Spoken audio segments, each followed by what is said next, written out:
Hello everyone, this is Shweta and welcome to VLSI point. So guys, आज की video में हम गेट लेवल मॉडलिंग पे बात करेंगे। अगर आप पहली बार मेरी वीडियोस को देख रहे हो तो फटाफट से चैनल को सब्सक्राइब कर लो, क्योंकि यहाँ पे आपको वेरिलॉग का कंप्लीट कोर्स मिलने वाला है।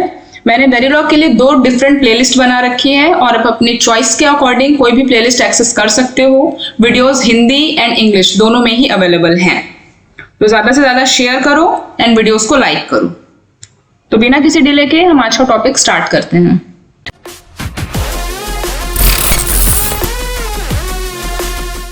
तो जैसा कि मैंने अपनी लेवल ऑफ एब्स्ट्रैक्शन वाली वीडियो में बताया था कि वेरिलॉग में 4 डिफरेंट टाइप के लेवल ऑफ एब्स्ट्रैक्शन होते हैं: switch level, gate level, data flow level and behavioural.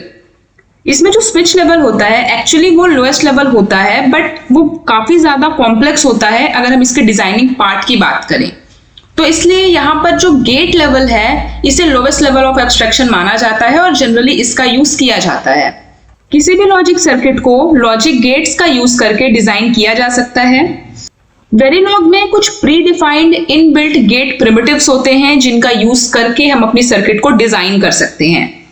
2 different classes होती हैं गेट्स की। इसमें पहला है बेसिक गेट और सेकेंड है buf if not if type के गेट्स। तो 1 बाय 1 हम इसे डिटेल में समझते हैं। स्टार्ट करते हैं बेसिक गेट से। इसमें पहले टाइप के गेट होते हैं एंड और गेट्स। एंड और गेट्स में एक स्केलर आउटपुट होता है और मल्टीपल स्केलर इनपुट्स होते हैं। गेट आउटपुट को इवैल्यूएट करने के लिए कम से कम किसी एक इनपुट में चेंज होना जरूरी होता है। अब डिफरेंट टाइप के एंड और गेट्स होते हैं, जैसे कि एंड, और, एक्सॉर, नैंड, नॉर, एक्सनॉर। ये डिफरेंट गेट्स होते हैं। यहाँ पे आप इनका सिंबल्स देख सकते हो, डिफरेंट गेट के डिफरेंट सिंबल्स हैं। उसके बाद मैंने यहाँ पर ट्रूथ टेबल शो किया है। यहाँ पे मैंने 4 डिफरेंट वैल्यूज ली हैं, 0, 1, x and z। In 4 values को अगर आप लेते हो तो किस तरह से आप ट्रूथ टेबल ड्रॉ कर सकते हो अपनी गेट्स के लिए, आप यहाँ पे चेक कर सकते हो। अब सिंटेक्स देखते हैं कि अगर आप लॉजिक गेट्स को अपने वेरिलॉग कोड में यूज करना चाहते हो तो आप उसके लिए सिंटेक्स क्या यूज करोगे। तो बहुत ही सिंपल सिंटेक्स है। सबसे पहले आपको लिखना है यहाँ पर प्रिमिटिव नेम। प्रिमिटिव नेम का मतलब आप जो भी गेट यूज कर रहे हो सबसे पहले आप उसका नाम लिखोगे। उसके बाद इंस्टेंस नेम। ये इंस्टेंस नेम कंप्लीटली ऑप्शनल होता है, आप इसे कोई भी नाम दे सकते हो या फिर आप इसे स्किप भी कर सकते हो। एंड देन पैरेंथेसिस में आउटपुट एंड देन इनपुट्स। तो ये इसका एक बेसिक सिंटेक्स है। अब जैसा कि मैंने यहाँ पर 3 डिफरेंट गेट शो किए हैं, तो आप इसके लिए कैसे सिंटेक्स यूज करोगे। सबसे पहले आपको गेट नेम लिखना है। यहाँ पे मैंने क्योंकि एंड गेट के लिए लिया है इसलिए मैंने यहाँ पर लिखा है एंड। देन मैंने लिया है instance name which is G1 and then parenthesis में सबसे पहले आपको लिखना है output port and then inputs. तो इस तरह से आप ये सिंटेक्स यूज कर सकते हो। सिमिलरली मैंने नैंड एंड और गेट के लिए भी लिखा है।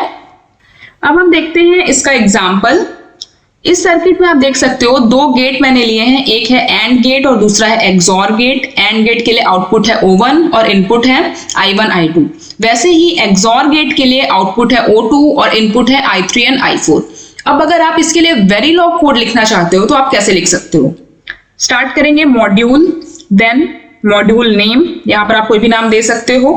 देन सारे इनपुट आउटपुट पोर्ट्स हमको यहाँ पे लिखने होते हैं। देन हमने डिक्लेयर कर दिया यहाँ पे कौन से पोर्ट्स इनपुट हैं, कौन से पोर्ट्स आउटपुट हैं। उसके बाद मैंने अभी जो सिंटेक्स एक्सप्लेन किया है उसी सिंटेक्स के अकॉर्डिंग हमको ये दोनों ही गेट्स लिखने हैं। तो सबसे पहले हम लिखेंगे यहाँ पर एंड। देन एंड के लिए मैंने इंस्टेंस नेम यूज किया है and gate and then output and input ports. Similarly here XOR, then instance name and then output and inputs end module. तो इस तरह से आप अपनी सर्किट्स के लिए एक बेसिक वेरिलॉग कोड लिख सकते हो। सेकंड एग्जांपल में आप देख सकते हो यहाँ पे कि हमने सबसे पहले सारे इनपुट आउटपुट पोर्ट्स देखा है, इन्हें स्पेसिफाई किया कौन से पोर्ट इनपुट हैं, कौन से पोर्ट्स आउटपुट हैं।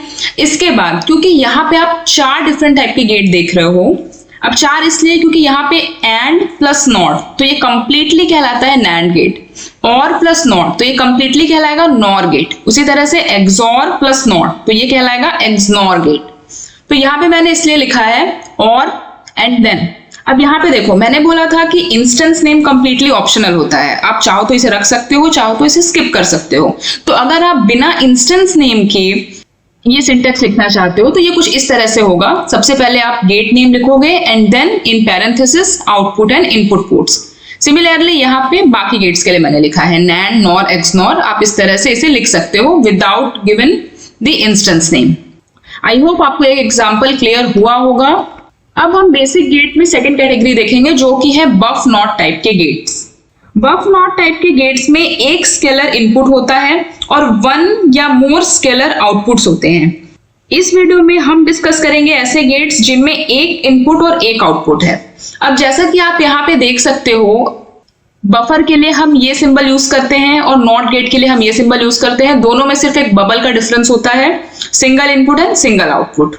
यहाँ पे मैंने ट्रुथ टेबल शो किया है बफर के लिए, नॉट के लिए। जैसा कि हम सबको पता है, बफर में आप जो भी इनपुट दोगे आपको एज इट इज आउटपुट मिलता है, एक्सेप्ट इसमें कुछ डिलेज होते हैं अगर आप प्रैक्टिकल गेट्स यूज कर रहे हो तो अगर आप बफर में 0 इनपुट दोगे तो आउटपुट भी आपको 0 ही मिलेगा। अगर 1 इनपुट दोगे तो आउटपुट 1 मिलेगा। अगर अननोन है इनपुट तो आउटपुट भी अननोन होगा और हाई इंपिडेंस के केस में भी आउटपुट अननोन ही होगा। उसी तरह से अगर नॉट गेट की बात करें तो इनपुट 0 है तो आउटपुट 1 होगा। अगर इनपुट 1 है तो आउटपुट 0 होगा। अननोन के केस में आउटपुट भी अननोन होगा और हाई इंपिडेंस के केस में आउटपुट होगी अननोन। तो इस तरह से आप ट्रुथ टेबल ड्रॉ कर सकते हो। अब हम इसका भी एग्जांपल देख लेते हैं। सबसे पहले मैंने यहाँ पर लिया है एक बफर और यहाँ पे मैंने लिया है एक नॉट गेट। अब इसको जब आप अपने वेरिलॉग कोड में ऐड करोगे तो सबसे पहले आप लिखोगे बफ देन इंस्टेंस नेम। यहाँ पे मैंने दिया है buf gate and then output and input. क्योंकि सिंगल इनपुट सिंगल आउटपुट है इसलिए यहाँ पे ये बहुत सिंपल सिंटैक्स हो जाता है। उसी तरह से नॉट गेट के लिए है not then instance name and then output and input. तो इस तरह से आप बफर एंड नॉट गेट के लिए वेरिलॉग कोड लिख सकते हो। अब हम सेकंड टाइप की गेट की बात करेंगे। बेसिक गेट्स की हमने बात कर ली जिसमें हमने एंड और एंड बफ नॉट के बारे में पढ़ा। अब हम buf if and not if type के गेट्स पढ़ेंगे। इस तरह के गेट में एडिशनल कंट्रोल सिग्नल होता है और ये गेट तभी प्रोपोगेट करते हैं जब ये कंट्रोल सिग्नल हाई होते हैं। एक्चुअली ये बफ इफ या नॉट इफ टाइप के जो गेट्स हैं इनमें ये कंट्रोल सिग्नल दो तरह के हो सकते हैं, या तो ये एक्टिव हाई हो सकते हैं या तो ये एक्टिव लो हो सकते हैं। अगर ये एक्टिव हाई हैं तो ये गेट तभी प्रोपोगेट करेगा जब ये कंट्रोल सिग्नल हाई होगा, और अगर ये एक्टिव लो टाइप के हैं तो गेट तभी प्रोपोगेट करेगा जब इनका कंट्रोल सिग्नल लो होगा। ये मेनली 4 टाइप के होते हैं, buf if 1, buf if 0, not if 1 and not if 0। Actually ये सिमिलर होते हैं जैसा कि हमने बफर एंड नॉट गेट के बारे में पढ़ा, सिर्फ इसमें एक एक्स्ट्रा कंट्रोल सिग्नल एडेड होता है, दैट्स इट। अदरवाइज ये सिमिलर होते हैं बफर एंड नॉट गेट की तरह। अब यहाँ पर अगर हम बफ इफ की बात करें तो ये 2 टाइप के होते हैं, buf if 1 and buf if 0। Buf if 1 का मतलब ये है कंट्रोल सिग्नल जो कि एक्टिव हाई है, एंड बफ इफ 0 का मतलब है कंट्रोल सिग्नल जो कि एक्टिव लो है। उसी तरह से not if 1 and not if 0, ये एक्टिव हाई है और ये एक्टिव लो है। तो अगर बफ इफ 1 की हम बात करें तो जब भी ये कंट्रोल सिग्नल हाई होगा तो ही ये गेट प्रोपोगेट करेगा, अदरवाइज इसका आउटपुट हमेशा हाई इंपिडेंस होगा।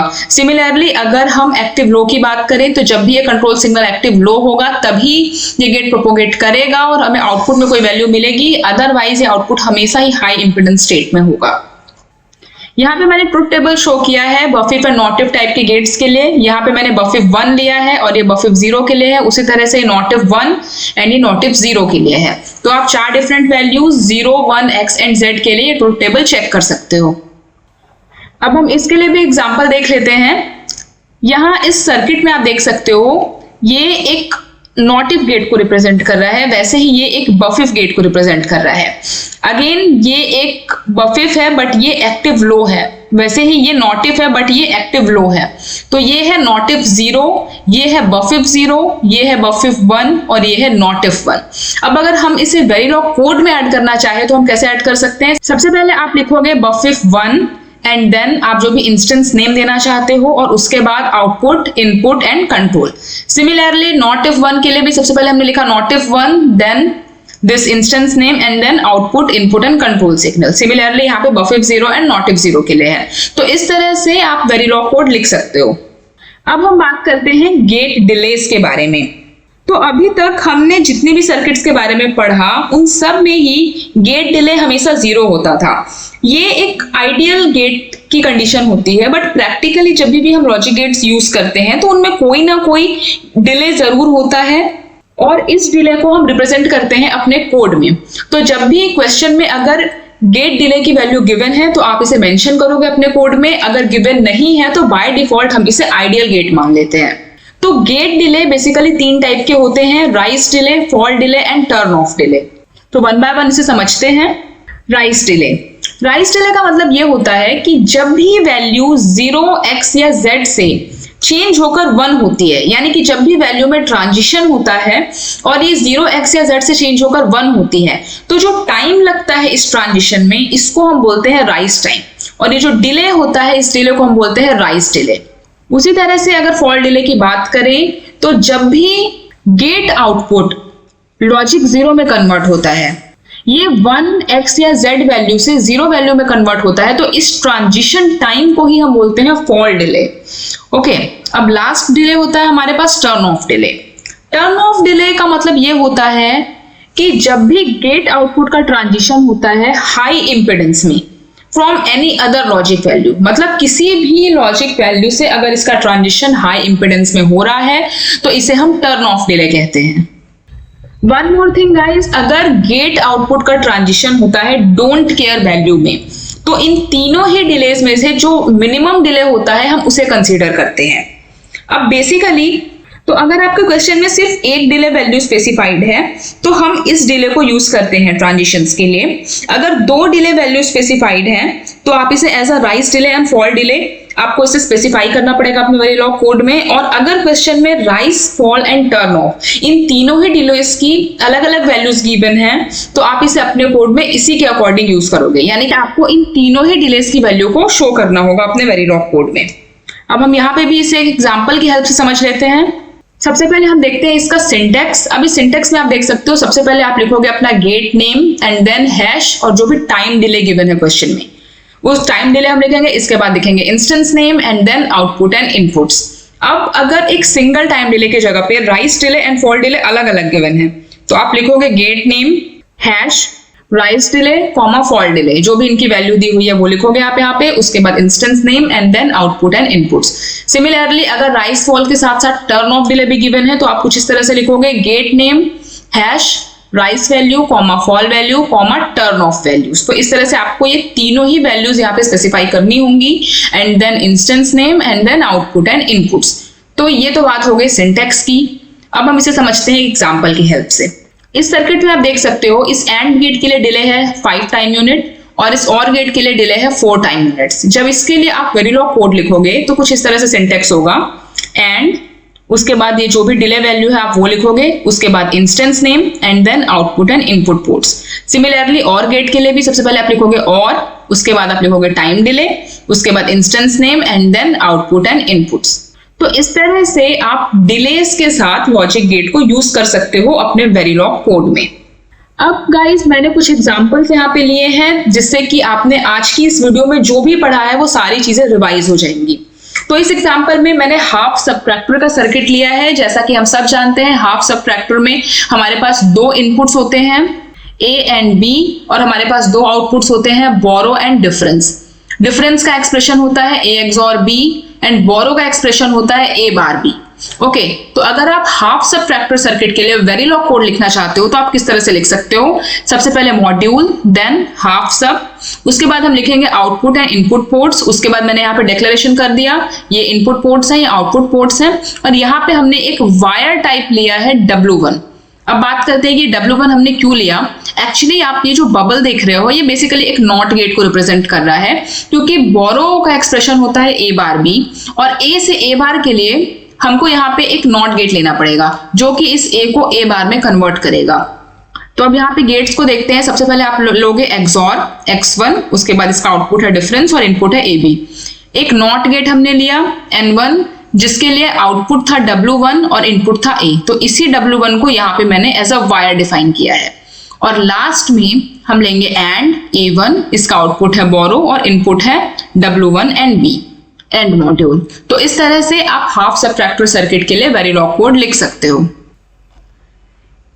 इस एग्जांपल में मैंने एक सर्किट कंसीडर किया है। इस सर्किट में हमारे पास 4 डिफरेंट वैल्यूज हैं as a input A B C D और हमारा फाइनल आउटपुट है F। अब अगर आप इस सर्किट के लिए वेरिलॉग कोड लिखना चाहो तो आपका प्रोसीजर क्या होना चाहिए? सबसे पहले आप लिखोगे मॉड्यूल देन मॉड्यूल नेम, उसके बाद सारे आउटपुट एंड इनपुट पोर्ट्स को यहाँ पर लिखोगे। उसके बाद आप स्पेसिफाई करोगे अपने इनपुट पोर्ट्स को, आउटपुट को, और अगर कोई वायर की नीड है सर्किट में तो आप उन वायर्स को डिफाइन करोगे। यहाँ पे मैंने 3 वायर लिए हैं, W1, W2 एंड W3। अब अगर इस गेट A1 की बात करें तो आप इसे ऐसे लिख सकते हो एंड देन A1, इसका आउटपुट है W1 और इनपुट्स है A एंड B। उसी तरह से एक्सॉर गेट यानी कि इस X1 की अगर बात करें तो एक्सॉर X1, आउटपुट है W2 और इनपुट्स हैं W1 एंड W3। और गेट O1 की बात करें तो यहाँ पर और O1 देन आउटपुट है W3 और इनपुट्स है C एंड D। उसी तरह से हमारा जो लास्ट गेट है एंड, उसके लिए हम लिखेंगे and A2 and then output होगा F और इनपुट्स हैं W2 and W3 and this is the end module. तो इस तरह से आप कंप्लीट वेरिलॉग कोड लिख सकते हो किसी भी सर्किट के लिए। आप सिंपली उस गेट की एक नेमिंग कर दो, जितने भी गेट्स यूज हुए हैं सर्किट में आप हर एक गेट की नेमिंग कर दो, तो वेरिलॉग कोड लिखना उसके लिए ज्यादा सिंपल हो जाएगा। तो आई होप आपको आज की ये वीडियो क्लियर हुई होगी।